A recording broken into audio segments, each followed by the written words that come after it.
नमस्कार, आज की ताजा खबर देख रहे हैं आप। मैं हूं आशीष त्रिपाठी आपके साथ। मुरैना में वोटिंग से पहले कांग्रेस को बड़ा झटका लगा है। दरअसल आज बीजेपी में शामिल होने वाले हैं रामनिवास रावत। सीएम की मौजूदगी में वे बीजेपी ज्वाइन करेंगे और कांग्रेस के वरिष्ठ नेता रामनिवास रावत बीजेपी ज्वाइन कर रहे हैं। और ऐसे में बीजेपी को मनोवैज्ञानिक बढ़त तो कांग्रेस पार्टी को एक बड़ा झटका यहां लग रहा है।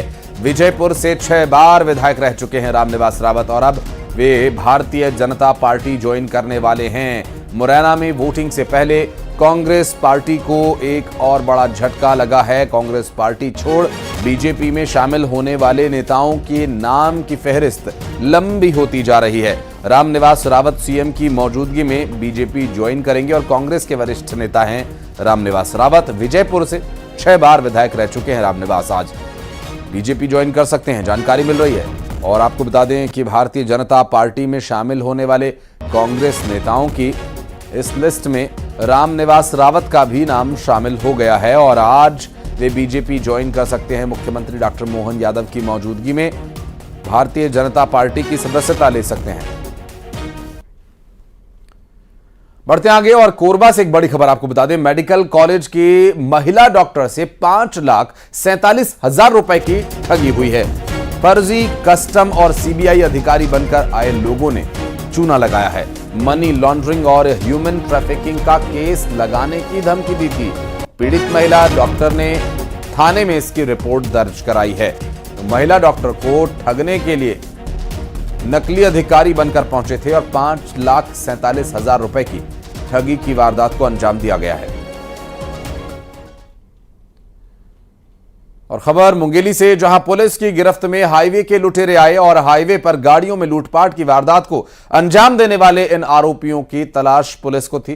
फिलहाल पुलिस ने इन्हें धर दबोचा है। आपको बता दें कि आरोपी अभी बिलासपुर के रहने वाले बताए जा रहे हैं, रतनपुर के रहने वाले बताए जा रहे हैं। हाईवे पर खड़े ट्रक्स के ड्राइवर्स के साथ लूटपाट की वारदात को यह अंजाम दिया करते थे और इस तरह से वारदातों को अंजाम देने वाले इन आरोपियों को पुलिस की स्पेशल टीम ने कार्रवाई की और गिरफ्तार किया। आरोपियों से नकली पिस्टल और चाकू जब्त कर लिया गया है जो लूटपाट की वारदात को अंजाम देने के लिए इस्तेमाल किया करते थे आरोपी।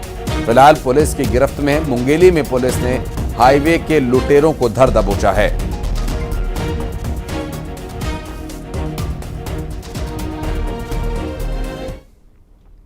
और पेंड्रा में रफ्तार का कहर देखने को मिला। मरवाही में ट्रेलर की चपेट में आया एक बाइक सवार की मौके पर ही मौत हो गई। दुर्घटना के बाद ड्राइवर ट्रेलर लेकर फरार हो गया। मरवाही और तेंदुमूड़ा मार्ग पर यह दुर्घटना हुई।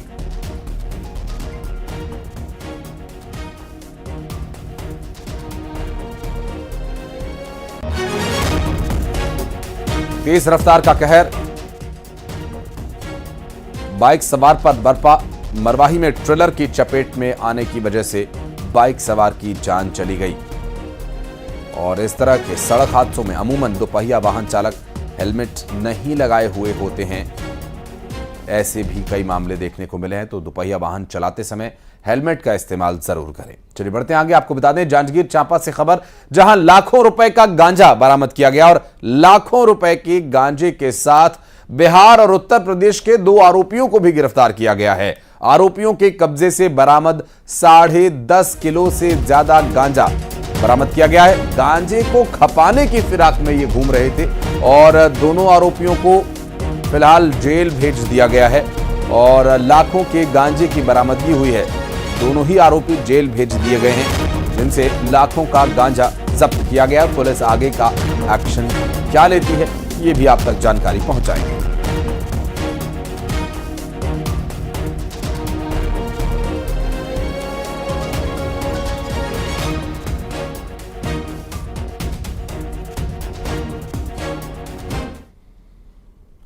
अलीराजपुर जिले में जीतू पटवारी और विक्रांत भूरिया पर एफआईआर दर्ज हुई है और यह एफआईआर रेप पीड़िता परिवार की पहचान उजागर करने पर दर्ज की गई है।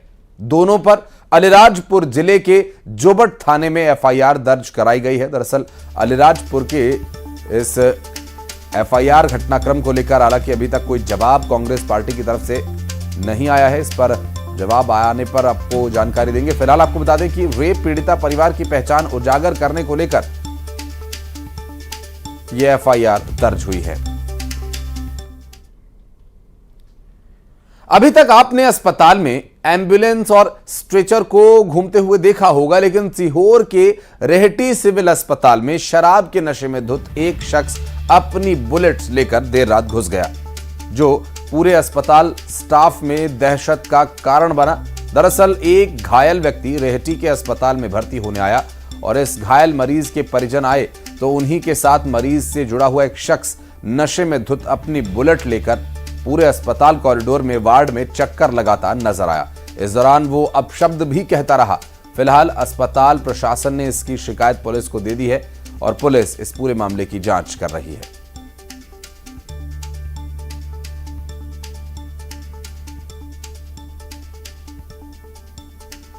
तो ये जो तस्वीर है, दरअसल ये अस्पताल परिसर में लगे हुए सीसीटीवी कैमरे की तस्वीर है, जो अस्पताल में बुलेट बाइक लेकर पहुंच गया। इतनी असंवेदनशीलता।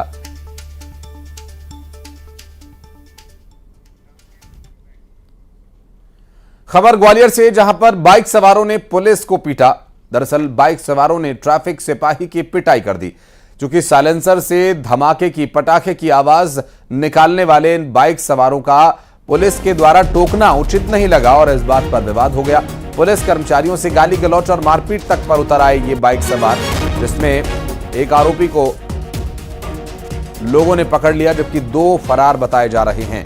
पुलिस कर्मचारी, जिनका ये काम ही है कि आप सड़क पर उत्पात मचाएं तो आपको वो रोक सके, लेकिन यहां पुलिस कर्मचारी और वर्दी पर ही हाथ उठाने, ये देखिए किस तरह से कानून को हाथ में लेकर उसका अपमान करते हुए ये लोग नजर आ रहे हैं।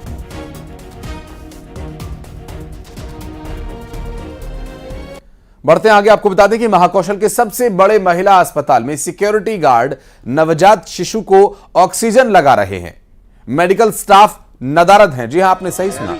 एम्बुलेंस में सिक्योरिटी गार्ड के द्वारा नवजात शिशु को ऑक्सीजन लगाने का एक वीडियो सामने आने के बाद विभाग बैकफुट पर है। हालांकि सीएमएचओ इसे बड़ा मामला नहीं मानते। उनका यह कहना है कि मेडिकल स्टाफ के अलावा तृतीय और चतुर्थ श्रेणी कर्मचारियों को भी बेसिक मेडिकल ट्रीटमेंट का प्रशिक्षण दिया जाता है, ताकि इमरजेंसी की स्थिति में वे मरीजों को सपोर्ट दे सकें। वेरी गुड, सही कर रहे हैं। क्योंकि एल्गिन हॉस्पिटल में एक भी मेल गार्ड नहीं रहता है, वहाँ जितने भी गार्ड्स हैं वो फीमेल गार्ड है।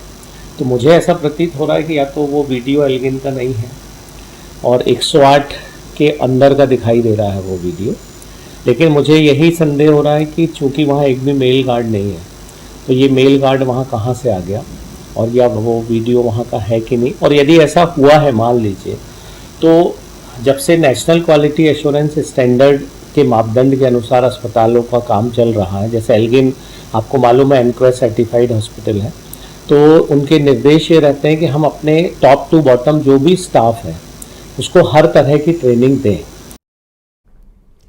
और न्यूज 18 मध्य प्रदेश छत्तीसगढ़ के दर्शकों के लिए एक शानदार मौका इनाम जीतने का। जी हां, न्यूज 18 मध्य प्रदेश छत्तीसगढ़ के पहचान कौन कॉन्टेस्ट के आसान से सवाल का जवाब देकर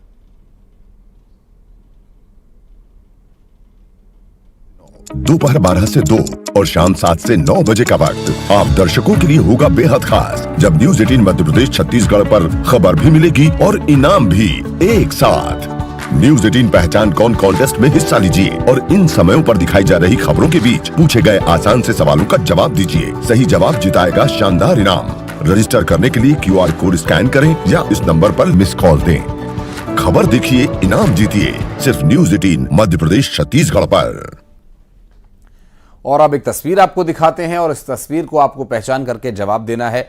आपको जो तस्वीर दिखाई जा रही है, कुछ संकेत भी दे देते हैं इसके बारे में। दरअसल ये फिलहाल छत्तीसगढ़ में एक सक्रिय नेता हैं और एक पॉलिटिकल पार्टी की जिम्मेदारी संभाल रहे हैं। 9990898918 पर मिस कॉल देकर या QR कोड स्कैन करके आप अपना जवाब दे सकते हैं, रजिस्ट्रेशन करा सकते हैं और सही जवाब होने पर आप जीत सकते हैं शानदार इनाम।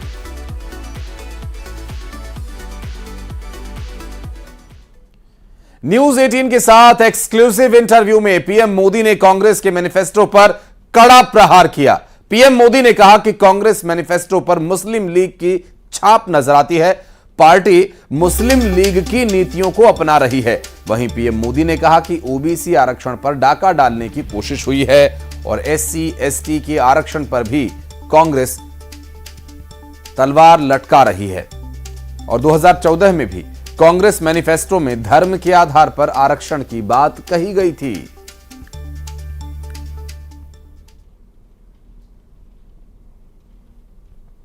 आपने जो है राजस्थान में एक रैली में एक कांग्रेस के मैनिफेस्टो पर एक डायरेक्ट अटैक किया।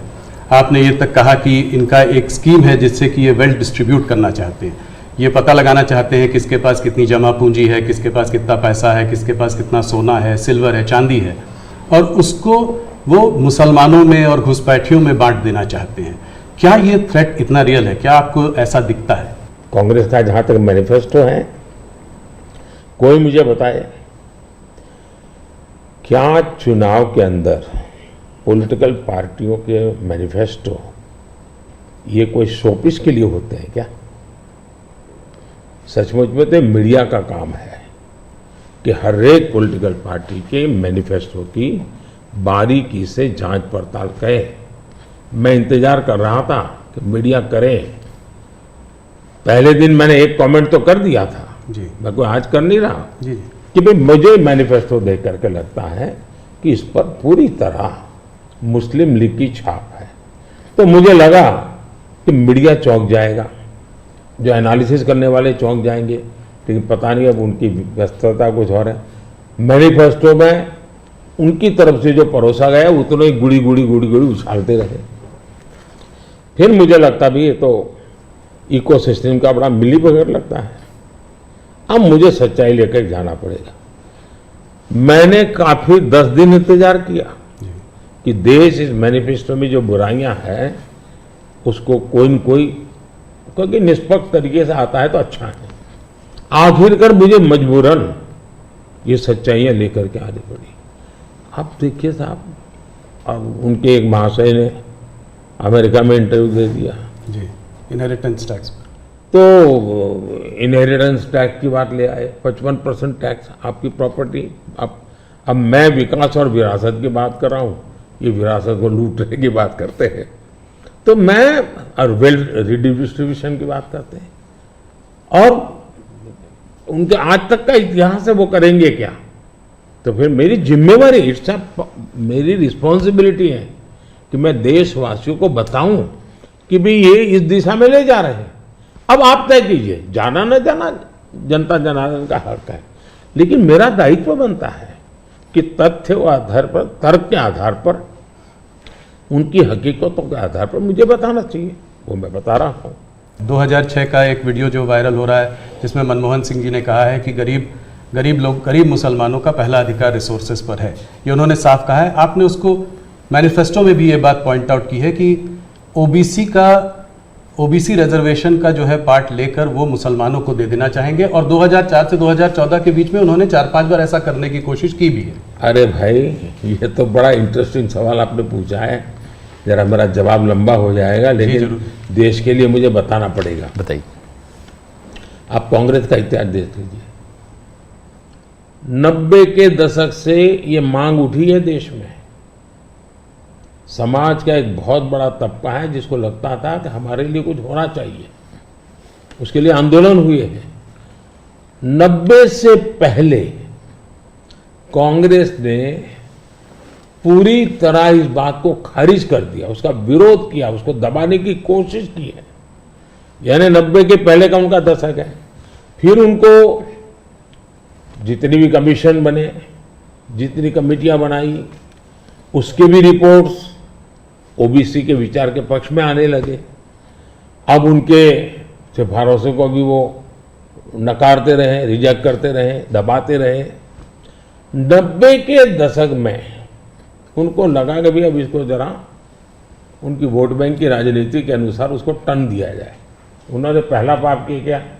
90s के दशक में कर्नाटका में उन्होंने धर्म के आधार पर, आपको याद होगा, कर्नाटका में उन्होंने धर्म के आधार पर मुसलमानों को ओबीसी घोषित कर दिया। यानी देश के ओबीसी को नकारना, उस विचार को दबाना, उस विचार को रिजेक्ट करना, लेकिन राजनीति खातर मुसलमानों को ओबीसी घोषित कर देना। केंद्र से कांग्रेस गई, 2004 तक ये प्लान ठप रहा, उनका इरादा पक्का नहीं हुआ। 2004 में वो फिर आए, तो आते ही आंध्र में मुस्लिम को ओबीसी कोटा ये देना तय कर लिया। मामला कोर्ट में जाके उलझ गया। अब ओबीसी के 27% जो आरक्षण में मिला हुआ है, भारत के संसद ने दिया है, संविधान के मूलभूत भावना के प्रकाश में दिया है। 27% शहद लगाने की उन्होंने तैयारी कर दी, डाका डालने की कोशिश की। 2006 में नेशनल डेवलपमेंट काउंसिल की मीटिंग हुई थी, एनडीसी की। मनमोहन जी के बयान पर बहुत बड़ा हंगामा हो गया। 2 साल कांग्रेस पूरी चुप रही। 2009 के घोषणा पत्र में फिर से इसका जिक्र किया। 2011 में कैबिनेट नोट है इसका, 2011 के कैबिनेट नोट में ओबीसी के 27% हिस्सा डाका डाल करके उसमें से मुसलमानों को दे देना उन्होंने तय किया जी। 2012 यूपी चुनाव में भी उन्होंने इसकी एक असफल कोशिश की, फायदा नहीं हुआ। 2012 आंध्र हाईकोर्ट ने इसको रिजेक्ट कर दिया, रद्द कर दिया, कानूनी जजमेंट आ गया। एससी में गए, सुप्रीम कोर्ट में गए, वहां भी उनको कोई रिलीफ नहीं मिला। 2014 के घोषणा पत्र में भी धर्म के आधार पर आरक्षण की बात कही है, जबकि हिंदुस्तान का संविधान जब बना तब तो कोई आरएसएस वाले, बीजेपी वाले संविधान सभा में नहीं थे। बाबा साहब आम्बेडकर जैसे लोग बैठे थे, पंडित नेहरू जैसे बैठे थे, सरदार वल्लभ भाई बैठे थे, देश के कई महापुरुष बैठे थे। उन सब ने लंबे चिंतन के बाद तय किया था कि भारत जैसे देश में धर्म के आधार पर आरक्षण नहीं दिया जा सकता। 2024 के चुनाव में आप देख रहे हैं उनका मैनिफेस्टो, और मैंने कहा इस पर पूरी तरह मुस्लिम लीग की छाप है, यानी मुस्लिम लीगी नीतियां उन्होंने अपनाना शुरू किया। अब ये जो उन्होंने स्थितियां बनाई हैं, मुझे बताइए कि देश के लोगों को ये जिस प्रकार से संविधान की धज्जियां उड़ा रहे हैं, जिस प्रकार से लोग बाबा साहब आम्बेडकर को अपमानित करते हैं, एससी एसटी के आरक्षण पर भी खतरा, तलवार लटका देते हैं, ओबीसी का तो जीना मुश्किल कर देंगे। क्या मुझे देश की जनता को प्रशिक्षित करना चाहिए कि नहीं करना चाहिए? मैं सभी जो भी विद्वान लोग हैं, जो कलम के धनी हैं, जो निष्पक्ष हैं, उनका ये दायित्व बनता है कि ऐसे समय देश को वो एजुकेट करें, सही चीजें बताएं। और अब ये मोदी के नेटवर्क 18 पर एक्सक्लूसिव इंटरव्यू को लेकर मध्य प्रदेश सरकार के मंत्री विश्वास सारंग ने भी कांग्रेस को निशाने पर लिया। उन्होंने कहा कि कांग्रेस और मुस्लिम लीग का मैनिफेस्टो देख सकते हैं, कांग्रेस तुष्टीकरण की राजनीति करती है। अब अभी आप कांग्रेस का मैनिफेस्टो देखिए और मुस्लिम लीग का मैनिफेस्टो देखिए, तुष्टीकरण की राजनीति करके बहुसंख्यक पर इल्ज़ाम लगाकर बहुसंख्यक को पीछे करना। और कितनी शर्म की बात है कि कांग्रेस के प्रधानमंत्री कह रहे हैं, उन्होंने कहा ना, ये डॉक्यूमेंट्री प्रूफ है, आपके चैनल ने दिखाया, पूरी दुनिया ने देखा। और मनमोहन सिंह ने कहा ना कि इस देश के संसाधनों पर सबसे पहले अल्पसंख्यकों का हक है। ये उनकी हिंदू विरोधी, बहुसंख्यक विरोधी मानसिकता का परिचायक है। और मुस्लिम लीग के मैनिफेस्टो को अडॉप्ट करके उन्होंने तुष्टीकरण की राजनीति को आगे बढ़ाया है।